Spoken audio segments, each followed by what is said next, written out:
गौ माता को बचाना है। एबीपी न्यूज ये मुहिम इसलिए चला रहा है क्योंकि देश के 16 राज्यों में लंपी वायरस ने भयंकर तबाही मचाई हुई है। इस बीमारी से 70,000 से ज्यादा मवेशी मारे गए हैं। मरने वालों में केवल गाय ही 58,000 से ज्यादा है। राजस्थान में तो गायों के शवों को दफनाने के लिए जगह ही कम पड़ गई है। इन सब के बीच अब राजधानी दिल्ली में भी लंपी वायरस के 173 मामले दर्ज किए गए हैं।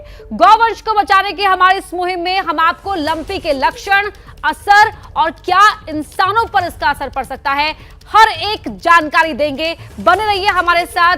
ग्राउंड जीरो से तमाम जो रिपोर्टर्स हैं वो भी हमारे साथ जुड़ेंगे, बताएंगे कि वहां पर क्या हालात इस वक्त हैं। और हमारे साथ एक खास गेस्ट पैनल भी जुड़ चुका है जो बताएगा कि लंपी वायरस से हम कैसे इसका बचाव कर सकते हैं, क्या लक्षण की बातों का ख्याल रखना है। तो लंपी वायरस से देश के 16 राज्यों में मचा है कोहराम। हर दिन सैकड़ों गायों की जान जा रही है। अब तो इस वायरस ने राजधानी दिल्ली में भी दस्तक दे दी है। ये रिपोर्ट देखिए।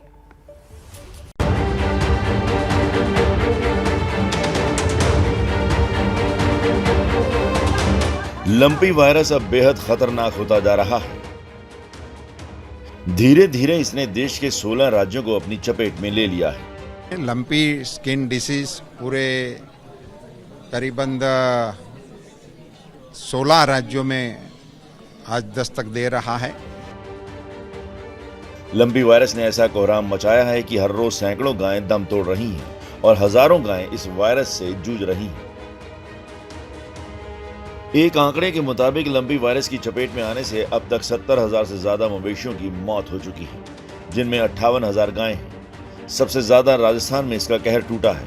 एक आंकड़े के मुताबिक राज्य में 45,000 गायों की मौत लंपी वायरस से हो चुकी है, जबकि 10 लाख से ज्यादा गौवंश बीमारी की चपेट में है। राजस्थान के बूंदी में तो लंपी वायरस की दहशत ऐसी है कि लोग अपने मवेशियों को सड़कों पर छोड़ रहे हैं।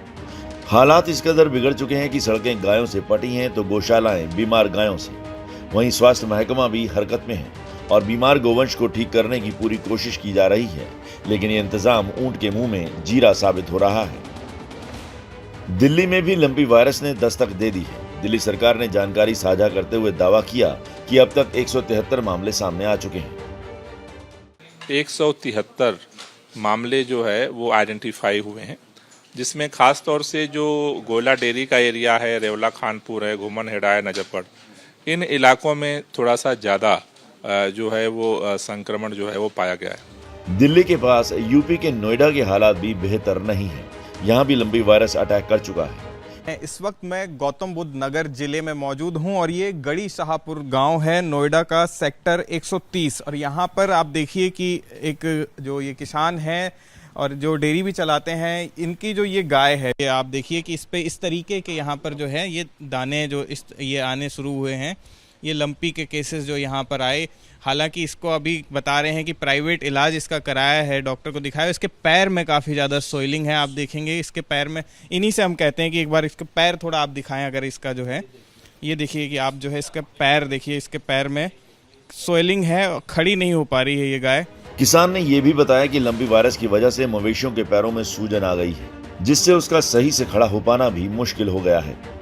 ये पर उसका 1000 से 1200 रुपए का पर चार्ज लग जाता है पर। वहीं केंद्रीय मंत्री पुरुषोत्तम रूपाला ने भरोसा दिया कि लंपी वायरस की रोकथाम के लिए केंद्र की तरफ से कई कदम उठाए जा रहे हैं। भारत सरकार ने सभी राज्यों के साथ कोऑर्डिनेशन बढ़ाने के हेतु दिल्ली में कंट्रोल रूम शुरू कर दिया गया है। हमारे कंट्रोल रूम के माध्यम से हमारे वरिष्ठ अधिकारी राज्य के अधिकारियों के साथ सतत परामर्श पर हैं।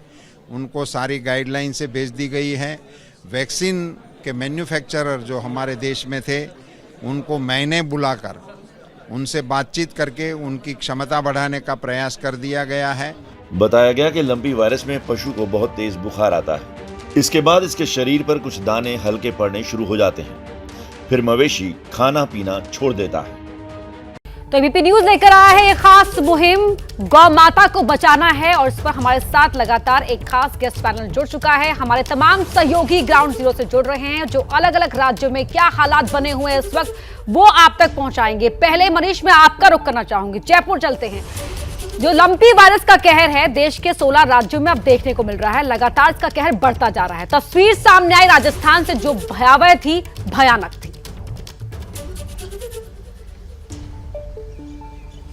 बिल्कुल अपर्णा, अगर राजस्थान की बात करें तो राजस्थान में सरकारी आंकड़ों के मुताबिक 45,000 से ज्यादा गायों की मौत हुई है। लेकिन हर तस्वीर का एक दूसरा पहलू भी होता है। चूंकि आज की एबीपी न्यूज की मुहिम है गौ माता को बचाना है, तो हम इसका एक सुखद पहलू भी दिखाना चाहेंगे हमारे दर्शकों को। मैं इस वक्त खड़ा हूं जयपुर की पिंजरापौल गौशाला में।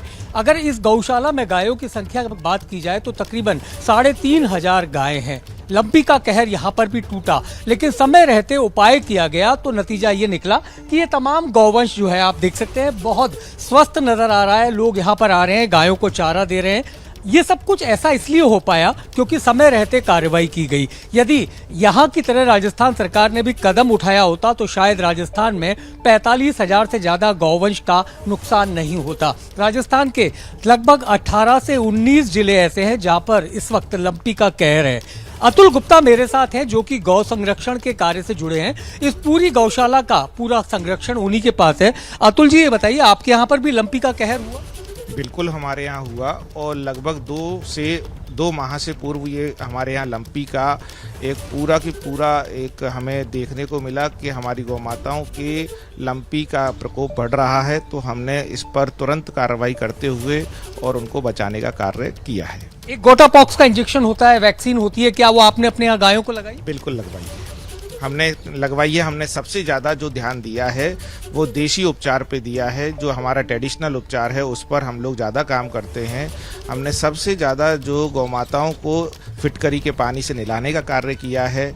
हमने सबसे ज़्यादा गौ माताओं को जो है नीम हुआ, अश्वगंधा हुआ और फिटकरी हुई, हल्दी हुई, इस तरह के जो हमारे रसोई के जो उपयोगी आने वाले जो हमारी हर्ब्स हैं, बहुकीमती हर्ब्स हैं, हमने उनको जो है एक पाउडर के फॉर्म में और उनको दलिए के माध्यम से उनके ग्रीन पाउडर के साथ में हमने दे करके उनकी रूटीन में ही हमने इसको बना लिया है। आज भी लगातार हम 2.5 माह से इनको लगातार दे रहे हैं जिससे कि इनको किसी भी प्रकार के रोगों से बचाया जा सके और उनकी इम्यूनिटी को एक डेवलप रखा जा सके, एक मजबूत रखा जा सके। अतुल जी, कितनी गायों की मौत हुई आपकी इस गौशाला में और कितनी संक्रमित?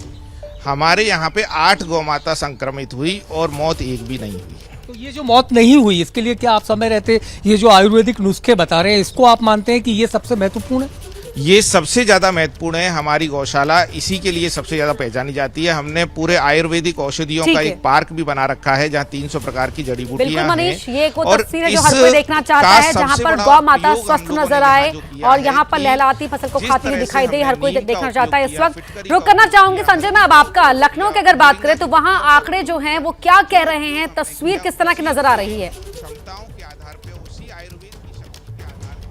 अपर्णा, देखिए, उत्तर प्रदेश के 25 जिले ऐसे हैं जहां पर लंपी वायरस का मामले देखे जा रहे हैं और लगभग 2,500 गांव ऐसे हैं जहां बड़ी संख्या में केसेस सामने निकल के आए हैं। और सरकार का दावा है कि लगातार जो उपचार है लंपी वायरस का उसके लिए प्रयास किए जा रहे हैं, लेकिन अब तक लगभग 200 से ज़्यादा गौवंश की मौत हो चुकी है। और ग्राउंड जीरो पर रियलिटी क्या है ये दिखाने के लिए मैं एक गौशाला पर आया हूँ और आप देख सकते हैं यहाँ बड़ी संख्या में जो गायें हैं वो चारा खा रही हैं और यहाँ के जो संचालक हैं वो अपने स्तर से प्रयास कर रहे हैं। सरकार का दावा है कि जो टीकाकरण का काम है वो तेज़ी से चल रहा है। जो पशुपालन विभाग है उसका कहना है कि 32 लाख टीके जो हैं अब तक लंपी वायरस के वो आ चुके हैं और बहुत जल्द 2 लाख टीके हम देना शुरू करेंगे। लेकिन मैं आपको बताना चाहूँगा कि लखनऊ की हालात क्या हैं। ये जिस गौशाला में मैं खड़ा हूँ उसके संचालक इस वक्त मेरे साथ मौजूद हैं। मैं उनसे बात करूँगा और समझूंगा कि टीकाकरण जो जिसकी बात कही जा रही है उसकी रियलिटी क्या है। आपका पहले मुझे नाम बता दें। सर उमाशंकर त्रिपाठी। उमाशंकर जी, ये बताइए कितने मवेशी हैं आपकी इस गौशाला में? हमारे पास सर 40 गाय 45 भैंस। 40 गाय 45 भैंसे। लंपी वायरस के बारे में कुछ जानते हैं आप? जी सर, ये पता लगा कि बुखार बहुत तेज आता है और बड़े बड़े छाला पड़ते हैं। अच्छा। हाँ, लेकिन अभी तक कोई टीकाकरण यहाँ सर नहीं हुआ। अच्छा, तो आपके यहाँ टीकाकरण कोई सरकार की ओर से नहीं आया? नहीं, वही सर वो जो खुरपका वाला जो आता था वही लगा था 1-1.5 महीना पहले, बाकी कोई टीकाकरण नहीं। खुरपका के अलावा कोई यहाँ देखने नहीं आया? लंपी वायरस का कोई टीकाकरण नहीं हुआ? कोई टीकाकरण सर नहीं। क्या आप अपने स्तर से भी कोई प्रयास कर रहे हैं जानवरों को टीकाकरण? सर इनकी देख रेख सर, चूना वगैरह और बाकी यही हम जो है ब्लीचिंग वगैरह छिड़क के अंदर थोड़ा सफाई वगैरह ध्यान करते हैं। बाकी और समझ सकती हैं आप कि यहाँ टीकाकरण नहीं हुआ है जबकि यहाँ 100 से ज़्यादा जो है मवेशी हैं जिनमें बड़ी संख्या में गायें हैं और भैंसें भी हैं। तो यहाँ अभी सरकारी टीकाकरण की स्थिति आपने सुन ली किस तरह से यहाँ जो उमा शंकर का कहना बिल्कुल, है और अपने स्तर कि पर जो ये सरकारी टीकाकरण नहीं कर हुआ है, सकते ये हैं अलग बात वो है कि कर पा सरकार रहे ने हैं। फिलहाल ये पीलीभीत वहां की से लेकर तस्वीर इटावा कह रही तक है। संजय, मैं आगे भी आपका रुख करूंगी, तमाम और सहयोगियों का भी। हमारे साथ जो स्टूडियो में गेस्ट पैनल जुड़ा हुआ है, डॉक्टर अनूप पांडे भी हमारे साथ स्टूडियो से जुड़े हुए हैं। डॉक्टर पांडे, मैं समझना चाहूंगी आपसे, जो फिलहाल जो वर्तमान में जो आंकड़े हैं वो कितने कैसे हैं और क्या स्थिति बता रही है जो फिलहाल नजर आ रही है आपको? आंकड़े तो बहुत ज़्यादा हैं, और अगर देखा जाए तो जिस तरह से फैलता है, ये बीमारी फैलती है एक पशु से दूसरे पशु में, तो ऐसा लग रहा है कि अगर जल्दी से टीकाकरण नहीं हुआ और तो बहुत तेज़ी से भयावह रूप ले सकती है। प्रॉब्लम तो बहुत ज़्यादा है इसमें। जी, जरा बताएं कि ये होता कैसे है और किस तरीके से ये लगातार फैलता चला गया, मोर्टेलिटी रेट इसमें क्या है, क्योंकि जो तस्वीर सामने आ रही है वो तो बहुत डरा रही है। जी, अगर देखा जाए तो ये बीमारी फैलती कैसी है, मेन जो इसके हैं वेक्टर बॉर्न डिजीज़ है। वेक्टर बॉर्न मतलब ये टिक से होती है, फ्लाइज से होती है, मॉस्किटोज से भी होती है, और एक जानवर से अगर एक इन्फेक्टेड है तो दूसरे को भी फैला सकता है। सलाइवेशन के थ्रू जो सलाइवा होता है, गिरता है, उससे जो उसके डिस्चार्जेस होते हैं, नेजल डिस्चार्जेस हैं, आई डिस्चार्जेस हैं, ये भी कंटेमिनेशन का सोर्स है। तो इस तरह से मतलब जो इसका फैलाव है एक जानवर से दूसरे जानवरों में बहुत ज़्यादा होता है। और दूसरा जो रीजन है, हम ट्रांसपोर्टेशन जो करते हैं एनिमल्स को एक एरिया से दूसरे एरिया में ले जाते हैं, और उससे भी फैलने के चांसेस सबसे ज़्यादा हैं, और शायद वही सबसे बड़ा रीज़न है इस बीमारी को फैलाने का। रचना जी, गौ माता को बचाना है, ये मुहिम तो एबीपी न्यूज की है ही, साथ ही एक बड़ा सवाल, एक डर भी है तमाम लोगों के मन में, जो घर में दूध पहुंच रहा है, जो हम खुद भी पी रहे हैं, अपने बच्चों को भी पिला रहे हैं, उसको लेकर भी यहाँ पर एक बड़ा डर है। आपके मन में इस वक्त क्या चल रहा है? देखिए, अगर बीमारी फैली हुई है तो डर तो लाजमी है उसमें, लेकिन यह है कि आजकल अगर आप देखें तो बहुत सारी चीज़ें पैक्ड आ रही हैं, तो बहुत सारे लोग पैक्ड दूध का भी इस्तेमाल कर रहे हैं, या आप दूध को उबाल के पीजिए और 2-3 बार ज़्यादा उबालिए, ताकि आपको उस तरह का कोई भी खतरा आपको ना लगे कि बच्चों में बीमारी फैल जाए या कहीं पर भी ऐसा, इस चीज़ से आप बच सकते हैं। तो दूध उबाल के पीजिए, साफ़ सफाई का आप ध्यान रखिए, और अगर कुछ लोग पैक्ड इस्तेमाल कर रहे हैं तो वो इस्तेमाल करें, और अगर गौशाला से आपके यहाँ दूध आ रहा है तो आप चाहें तो एक बार जाके चेक भी कर सकते हैं, कोई दिक्कत नहीं है उसमें। आप गौशाला तक पहुँचिए, वहाँ जाके चेक कीजिए किस तरह से उन्होंने रख रखाव किया हुआ है गौशाला से, और दूध को उबाल कर पीना मेरे हिसाब से बहुत ज़रूरी है। जी, ऑफकोर्स अवेयर रहना बहुत ज़रूरी है, और जो भी समस्या इस समय आई हुई है उस पर नज़र बनाना और उस पर सतर्क रहना बहुत जरूरी है, समझना बहुत जरूरी है। जी, राष्ट्रीय गौरक्षक दल के अध्यक्ष हैं श्याम जी महाराज जी, वो भी हमारे साथ जुड़े हुए हैं। श्याम जी महाराज जी, जो इस वक्त गौशालाओं की स्थिति है, आपके पास क्या जानकारी मिल रही है? क्या सरकारी इंतजाम आपको काफी दिखाई दे रहे हैं? उत्तर प्रदेश में सरकारी व्यवस्था काफ़ी चल रही है, अच्छी चल रही है। हमारे पास 3 गौशाला हैं, 700 गाय हमारे पास हैं। उनमें मात्र एक गौशाला में जो उत्तराखंड के बॉर्डर पर है, वहाँ 5 गाय लंपी की मरीज हैं। 2 गौशालाओं में बिल्कुल एक भी लंपी की मरीज नहीं है। एक में 354 है, एक में 50-60 है मुरादाबाद में। लंपी बीमारी से बचने के लिए हमें खुद उपाय ज़्यादा करने होंगे। पशु चिकित्सकों के उपाय केवल दवा देना है। हमारे उपायों में यह है, मच्छर ना आवे, मक्खी ना आवे, सवेरे सफाई हो, दोपहर को सफाई हो, शाम को सफाई हो, धुलाई हो, नीम का धुआं हो, फिटकरी का प्रयोग हो, हल्दी का प्रयोग हो। मक्का की रोटी भी लाभ करे है इसमें। हम लोगों ने मक्का की रोटी में दवाइयाँ दी हैं, मक्का के आटा की रोटी में, उसमें लाभ हुआ है। और एक विशेष ध्यान दिया गया है, शायद आपके पत्रकार हैं वो भी ध्यान दें, जो लंपी का रोग फैल रहा है वो अधिकांश भारतीय गौवंश में फैल रहा है। जो विदेशी गाय हैं उनमें कम मात्रा में मिलेगा, भारतीय गौवंश का विशेष ध्यान रखना पड़ेगा। अच्छा जी, ठीक है। रविशंकर चौहान जी भी जुड़े हुए हैं, गौधाम गौशाला से हैं। रविशंकर जी, जो स्थिति बताई जा रही है यहाँ पर, जिस तरह श्याम जी ने भी कहा कि दवा तो बाद में ली जाएगी, लेकिन पहले हमें अपने स्तर पर ही जागरूक रहकर इंतजाम करना होगा, व्यवस्था करनी होगी अपनी गायों के लिए, अपनी गौ माता के लिए। बिल्कुल बिल्कुल, ये जो श्याम जी ने बोला बहुत अच्छा बोला। और हमें सफाई का विशेषकर ध्यान रखना है अपने आसपास, और डरने की इसमें कोई बात नहीं है। जैसे कि कोविड भी हुआ था तो मतलब लोग उससे थोड़ा परेशान हुए थे, लेकिन इतना ज़्यादा नुकसान नहीं हुआ। तो इसमें भी अपने आसपास सफाई का ध्यान रखना है, मक्खी मच्छर नहीं पैदा होने देने हैं जिससे ये बीमारी और फैले। और जो भी गाय बीमार हो जाए, जिसको लंपी हो जाए, उसे अपना अलग करके रखें, जिससे और गायों में ये बीमारी ना फैले। जी डॉक्टर अनूप पांडे, एक महत्वपूर्ण सवाल यहाँ पर ये उठता है कि गायों की सेहत को लेकर तो डर है ही, साथ ही जो मनुष्य की सेहत है उसको लेकर भी, क्योंकि अभी बहुत से ऐसे परिवार भी हैं जो प्रेफर करते हैं कि उनके घर में गाय का दूध वो अपने छोटे घर के छोटे बच्चों को पिलाएं, तो उनके लिए आप क्या कहना चाहेंगे, क्या एडवाइस करेंगे? देखिए, जहाँ तक अभी तक आंकड़े आए हैं, ऐसा कोई अभी तक नहीं मिला है कि दूध से डायरेक्टली किसी ह्यूमन को ट्रांसमिट हो डिजीज़ है। वैसे भी वायरस है तो स्पेसिफिक है, गाय के लिए है और मतलब जानवरों में होती है, ह्यूमन में तो नहीं हो सकती, लेकिन फिर भी प्रिकॉशनरी आप उसको प्रॉपर बॉयल करिए दूध को और पीजिए, इसमें ऐसा कोई हार्म नहीं होने वाला है। जी, और जिन गायों को हो जाता है, आपके भी संपर्क में ऐसे तमाम लोग आए होंगे जिन जो गायों को लेकर आएंगे या उनको बीमार हो रही हैं वो इस तरह से, उनको आप क्या एडवाइस कर रहे हैं वो तो आपसे समझना चाहेंगी ही। साथ ही दिल्ली का रुख कर लेते हैं जहां पर 173 मामले अब सामने आ चुके हैं। अजातिका सिंह हमारे साथ वहां से लगातार जुड़ी हुई हैं। अजातिका, दिल्ली में इस वक्त आप कहाँ हैं और वहां की तस्वीर है वो क्या कह रही है?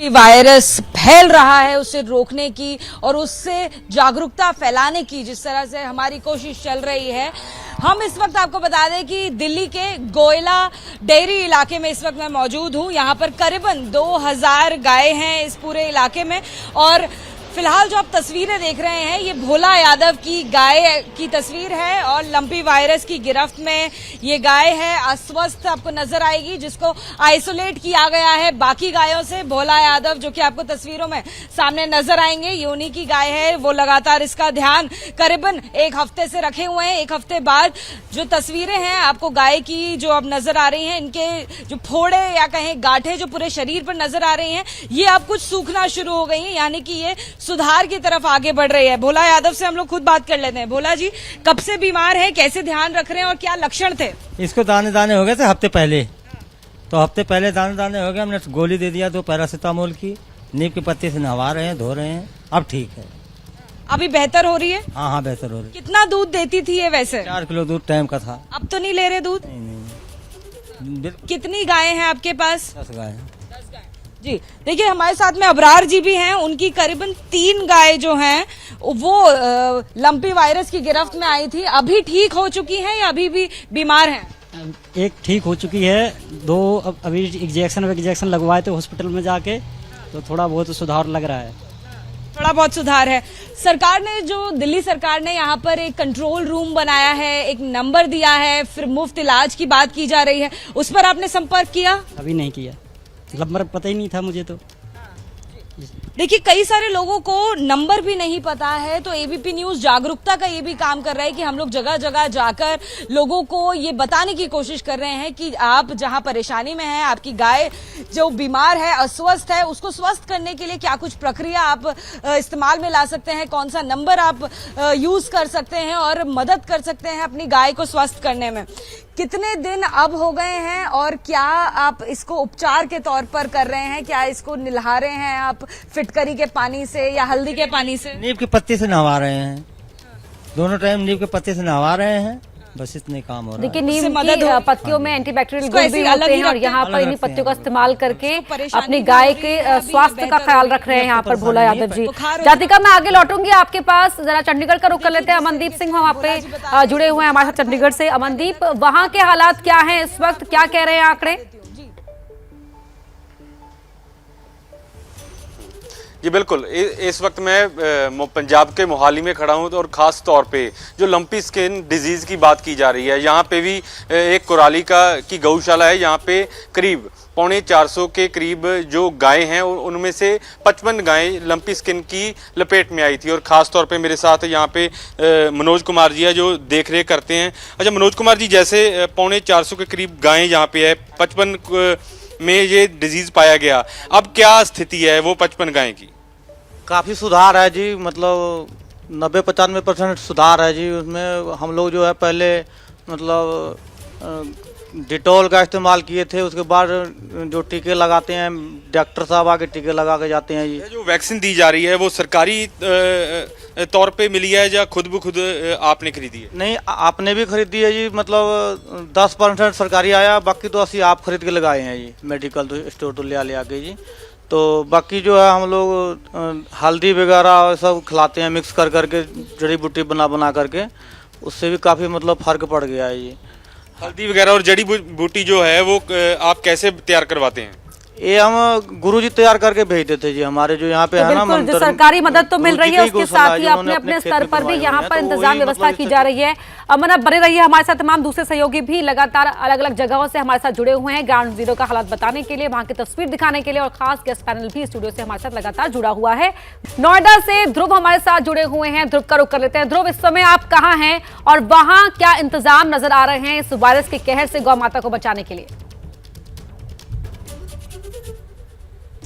देखिए अपर्णा, इस वक्त मैं नोएडा के सेक्टर 135 में हूं और यहां आपको बताऊं कि जो शासन की तरफ से जो तैयारियां की गई हैं उसमें यह है कि रिंग मेथड के ज़रिए यहां पर जो है करते हैं, जिसमें कि अगर कहीं कोई केस मिला है तो उस केस के जो 500 मीटर का रेडियस है वहां पर ये कोई कार्रवाई नहीं करेंगे, उसके 5 किलोमीटर के आगे जो है वैक्सीनेशन करेंगे। और दूसरी सबसे बड़ी चीज़ जो है इसमें कि आइसोलेट किया जाएगा उस जानवर को जिसको जो है लंपी वायरस के केस जिसमें आए हैं। लेकिन कल जब मैं कुछ गांव में गया यहाँ नोएडा के, तो वहाँ मैंने देखा कि वहाँ जो है बिल्कुल भी कोई ऐसा जो आइसोलेशन का नहीं था कोई भी, और दूसरा कोई डॉक्टर की टीम यहाँ पर मौजूद नहीं थी, किसी ने कोई जाकर के वहाँ चेक किया हो कि इस गाय को अगर लंपी वायरस है तो इसको आइसोलेट कर दे। बिल्कुल सभी जानवरों के बीच में वो गाय है। अब आप खुद से अनुमान लगा सकती हैं जब किसी गाय को ये जिस तरीके से लंपी वायरस हुआ है तो उसके ज़रिए कितनों में फैलेगी। और दूसरा एक यहाँ पर ये देखिए सरकारी गौशाला है, गौवंश आश्रय स्थल, बिल्कुल यहाँ पर एंट्री नहीं है, किसी को भी अनुमति नहीं है जाने की।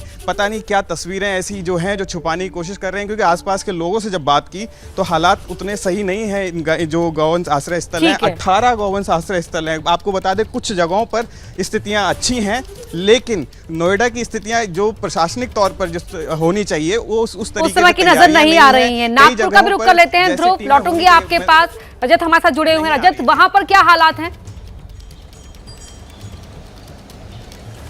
हाँ अपर्णा, इस समय मैं जिस गौशाला में हूँ, सुखद पहलू है कि नागपुर की उस गौशाला में अब तक लंपी का संक्रमण नहीं पहुंचा है, लेकिन अगर पूरे महाराष्ट्र की बात की जाए तो करीब 19 जिलों में अब तक संक्रमण फैल चुका है और उसके चलते महाराष्ट्र सरकार ने कुछ अहम फैसले लिए हैं। कल रात जो फैसले जारी किए गए हैं पशु संवर्धन विभाग की ओर से, उसके तहत पूरे महाराष्ट्र में पशु बाजार, यानी जिन्हें ग्रामीण इलाकों में बैल बाजार कहा जाता है, उन पशु बाजार के आयोजन पर पाबंदी लगा दी गई है। साथ ही साथ महाराष्ट्र से पड़ोसी राज्यों में और महाराष्ट्र के जिन जिलों में लंपी का संक्रमण है वहां उन जिलों से आसपास के जिलों में पशुओं की ट्रांसपोर्टेशन पर पाबंदी लगा दी गई है। और तीसरा जो सबसे अहम फैसला लिया गया है कि पशु संवर्धन विभाग के जो अधिकारी हैं, जो पशु चिकित्सक हैं, कर्मचारी हैं, उन सभी की छुट्टियां रद्द कर दी गई हैं। तो कहीं ना कहीं महाराष्ट्र में जिस तरीके से संक्रमण फैल रहा है, महाराष्ट्र सरकार अलर्ट मोड पर है। फिलहाल महाराष्ट्र में बहुत बड़े पैमाने पर मौतें सामने नहीं आई हैं, लेकिन पश्चिम महाराष्ट्र है, मराठवाड़ा है और पश्चिम विदर्भ है, करीब 19 जिलों में संक्रमण पहुंच चुका है और उस वजह से पशुपालक जो हैं वो चिंता में है और सरकार का जो पशु संवर्धन महकमा है वो अलर्ट मोड पर है। अपर्णा, बिल्कुल रजत, तस्वीर आपने दिखाई यहाँ पर कि महाराष्ट्र सरकार अलर्ट नजर आ रही है, जिस तरह से हालात गंभीर होते जा रहे हैं। और तमाम जो मेहमान स्टूडियो में हमारे साथ जुड़े हुए हैं और लगातार इस बड़ी खबर पर हम बने हुए हैं। ये एक बहुत बड़ी मुहिम है क्योंकि सवाल माँ का है, गौ माता का है और गौ माता को बचाना है। डॉक्टर अनूप, मैं आपका रुख करना चाहूंगी। जैसे बात कर रहे हैं कि सेहत का खजाना होता है दूध, उस दूध पर जो गायों से आता है और हमारे घरों तक पहुंचता है, क्या उस पर कोई खतरा है और किस तरह जांच की जा सकती है उसकी कि क्या जो लंपी वायरस से ग्रसित गाय का दूध है वो? देखिए, उसमें गाय के दूध से ऐसा सभी स्टडी जो भी आई हैं उसमें कहीं भी ऐसा साबित नहीं हुआ है कि इससे ह्यूमन कोई प्रॉब्लम है। फिर भी प्रिकॉशनरी, मैंने पहले बताया, अभी भी ये कह रहा हूँ कि प्रॉपरली बॉयल करके दूध, जैसे हम लोग, हमारा तो सिस्टम यही है, हम लोग बॉयल करने के बाद ही पीते हैं। प्रॉपरली बॉयल कीजिए, पीजिए, कोई हार्म नहीं होने वाला है। और हाँ, जहाँ तक आप कह रहे हैं कि लंपी गाय से आया है तो ये तो बहुत डिफ़िकल्ट है पता करना, क्योंकि जो हम लोग दूध पीते हैं बहुत सारी गायों से मिक्स होके वो पता नहीं एग्जैक्टली कहाँ से आ रहा है, तो बट वो साबित करना टफ है। लेकिन हाँ, इतना आप श्योर हो जाओ कि कोई दिक्कत नहीं होने वाली है, प्रॉपरली बॉयल करके दूध पी सकते हैं आप। रचना जी, एक आम व्यक्ति वाला सवाल मैं आपसे जानना चाहूंगी, क्योंकि सभी के मन में होता है ना कि होता कुछ भी है उसकी एक बड़ी कीमत, उसका खामियाजा एक आम व्यक्ति, एक आम नागरिक चुकाता है। तो जो इस समय गायों की जो स्थिति देखने को मिल रही है उसको लेकर हमारे घरों में जो गायों का दूध आता है उस पर सवाल उठ रहे हैं, एक डर बना हुआ है। आप इस तस्वीर को लार्जर स्केल पर किस तरह देख रही हैं? देखिए, सबसे पहले तो उस डर से आप फ्री हो जाइए, क्योंकि अगर दूध जो है वो ह्यूमन बॉडी में उस तरह से नहीं आ रहा, मतलब आप जो दूध पी रहे हैं उससे आपको कोई नुकसान नहीं हो रहा है। तो जो गायों में जो ये बीमारी फैली हुई है, जैसे आपका कोरोना आया, तो कोरोना में सबसे पहले लोगों में डर था, तो डर से थोड़ा सा आप ऊपर उठिए और उसका जो इलाज है गाँव में हो रहा है, जो आइसोलेशन में जा रही हैं गायें, तो आप उससे उस तरह से, क्योंकि ह्यूमन बॉडी में नहीं आ रही है बीमारी, लेकिन ये जो दूध का डर है वो अपने आप में कायम है। तो दूध को उबाल के पीजिए, और पैक्ड अगर कोई दूध आ रहा है जो मशीनों में ऑलरेडी हो के गुजर रहा है, तो उस तरह के दूध पे आप कुछ दिन तक चाहें तो आ सकते हैं। जी श्याम जी, महाराज जी, एक बड़ा सवाल गौशाला से जुड़ा हुआ है। जैसे नोएडा की तस्वीर हमने देखी, ध्रुव बता रहे थे कि वहां पर गौशाला के अंदर जाने की इजाजत नहीं दे रहे हैं। क्या छिपाने की कोशिश है, क्या बचाने की कोशिश है? कुछ छिपाने की कोशिश है, कुछ बचाने की भी कोशिश है। छिपाने की बात यह है, अगर गौशाला में सफाई अच्छी नहीं कर रहे, व्यवस्था अच्छी नहीं कर रहे, तो उसकी तस्वीर एबीपी न्यूज़ पे आ जाएंगी, अन्य न्यूज़ पर आ जाएंगी। दूसरा यह है, इस समय गौशाला में गाय को बचाने के लिए कर्मचारियों को दोगुना करने की आवश्यकता है। देखिए, ये पशुपालन विभाग की तो छुट्टियां रद्द कर दी गई, लेकिन पशुपालन विभाग का काम कम है, उपजिलाधिकारी महोदय का काम ज़्यादा है, नगर आयुक्त महोदय का काम ज़्यादा है। वे कीटनाशक प्रयोग करें, और उससे ज़्यादा काम मैं अभी उनका आभार व्यक्त करना चाहूँगा जिनको मैंने देखा है, जो गाय के पास खड़े हैं, उनकी इलाज की व्यवस्था कर रहे हैं। ऐसे गौ भक्तों का मैं आभार व्यक्त करता हूं, और मैं एबीपी न्यूज़ का भी आभार व्यक्त करता हूं जिन्होंने गौ माता को बचाना है का अभियान छेड़ा है। और आपका भी अपर्णा जी आभार व्यक्त करूंगा, आपके साथ हमें चर्चा करने का अवसर मिला। ये जो नहीं जाने दे रहे हैं वे अपनी व्यवस्था सही करें, जाने में किसी को कोई तकलीफ नहीं है। गौ माता के दूध को औषधि में डॉक्टरों ने कहा गाय के दूध के साथ देना। जी, गाय जो कोरोना फैला था उस समय गौशाला में जो कर्मचारी काम करते थे, गोबर उठाते थे, गौमूत्र, और उसके प्रभाव से उन्हें कोरोना नहीं हुआ। उन्होंने लेकिन एक तस्वीर तो ये है रवि जी, एक तस्वीर ये भी है जहां हम देख रहे हैं कि जो गौपालक है, जब उनमें उनकी गायों बीमारी हो रही तो वो गायों को छोड़ दे रहे हैं बेसहारा। ये जो टेंडेंसी देखने को मिल रही है, इसको लेकर भी तो सवाल उठने चाहिए ना? बिल्कुल उठने चाहिए, वो उनका डर है और इस डर से उन्हें बाहर निकलना पड़ेगा। ठीक है, ये गायों को छोड़ना ज़्यादा नुकसानदायक रहेगा। जैसे कि मतलब लोग अगर उनके बच्चे बीमार हो जाए, क्या वो अपने बच्चों को छोड़ देंगे? तो इसी तरीके से लोगों को गायों को संरक्षित करने की ज़रूरत है, डरने की कोई ज़रूरत नहीं है। बिल्कुल अपने आसपास में साफ़ सफाई रखें, पानी इकट्ठा ना होने दें, मच्छर मक्खी इकट्ठे ना होने दें, जिससे कि ये बीमारी ना फैले। और ये गलती ना करें कि गायों को छोड़ दिया जाए या उन्हें लावारिस कर दिया जाए। ये आपकी जिम्मेदारी है और इसे अच्छे से समझना पड़ेगा आप लोगों को। डॉक्टर अनूप, जिस वैक्सीन का इस्तेमाल किया जा रहा है, जरा उस वैक्सीन के बारे में बताएं। एक्चुअली जो वैक्सीन है वो गोट पॉक्स वैक्सीन है। बेसिकली ये बीमारी जो है लंपी स्किन डिजीज ये पॉक्स वायरस से होती है। तो जो गोट पॉक्स वैक्सीन है, हम बेसिकली गोट की वैक्सीन है वो, बट इसमें इफेक्टिव है और वही आजकल यहाँ प्रयोग में लाई जा रही है। जी, इसके अलावा और क्या तरीके हो सकते हैं बचाव के? देखिए, बचाव के 3 चीज़ें सबसे इम्पॉर्टेंट है। फर्स्ट ऑफ ऑल, जो भी जिसको हुआ है, जिस एरिया में जहाँ भी गायों को हुआ है, उनका ट्रीटमेंट किया जाए, प्रॉपर उपचार किया जाए।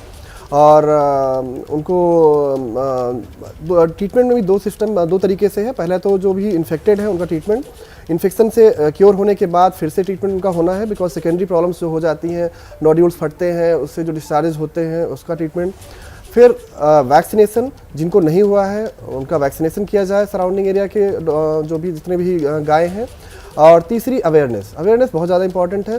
पब्लिक को पता होना चाहिए कि कैसे हमें इसके बचाव के तरीके क्या हैं, कैसे बचाव करना है और कब हमें डॉक्टर को तुरंत कंसल्ट करना है कि इस तरह प्रॉब्लम्स हमारे यहाँ हो रही हैं और उसका ट्रीटमेंट टाइम से शुरू हो जाए।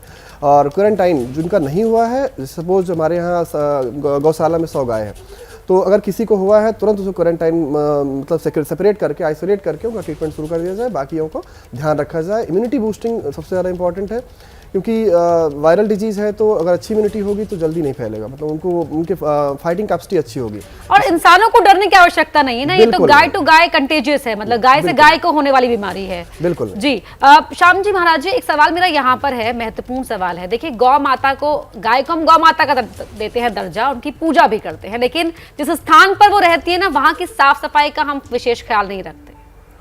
नहीं, रखना चाहिए। जिन लोगों को गाय से प्रेम है वे दिन में 2 बार 3 बार सफाई करते हैं और 2 बार 3 बार उनको भोजन देते हैं।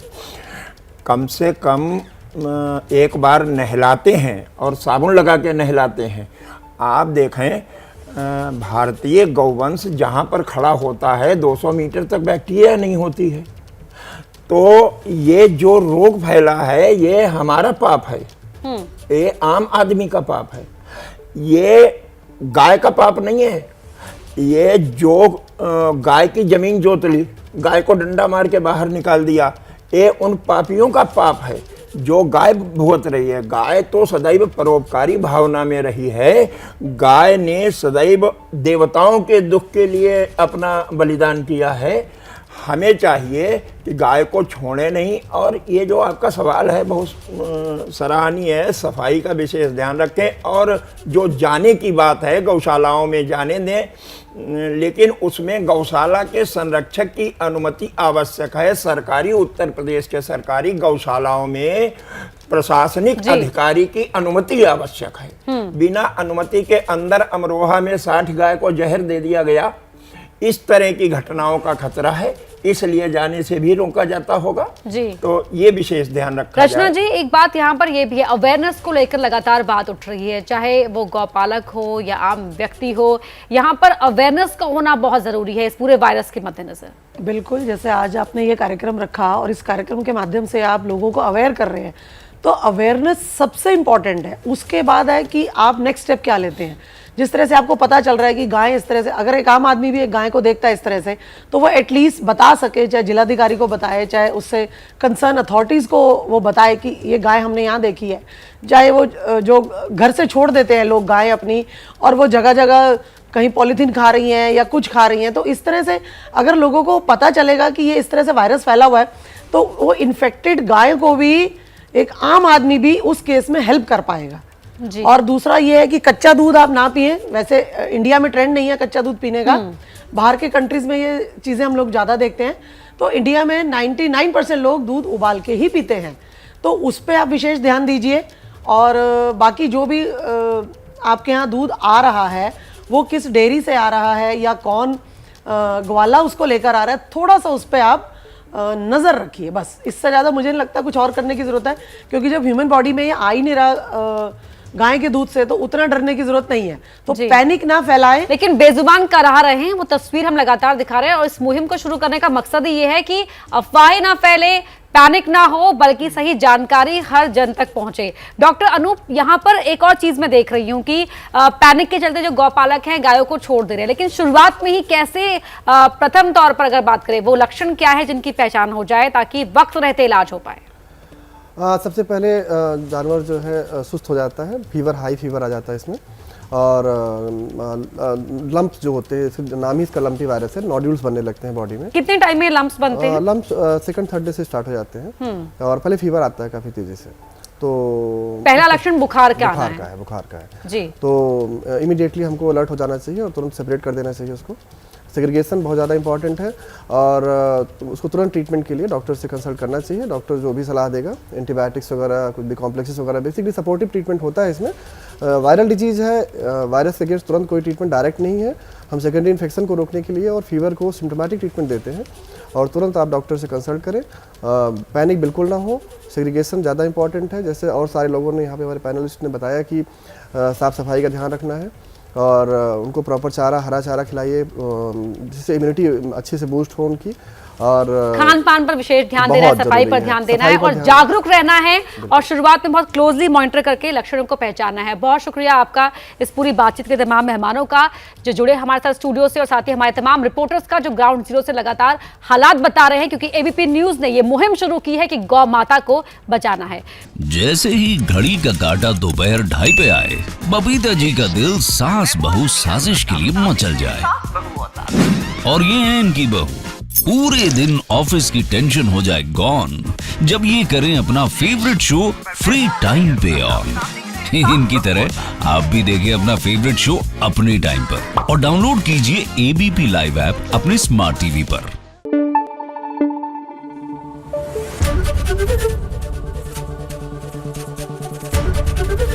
एबीपी न्यूज आपको रखे आगे।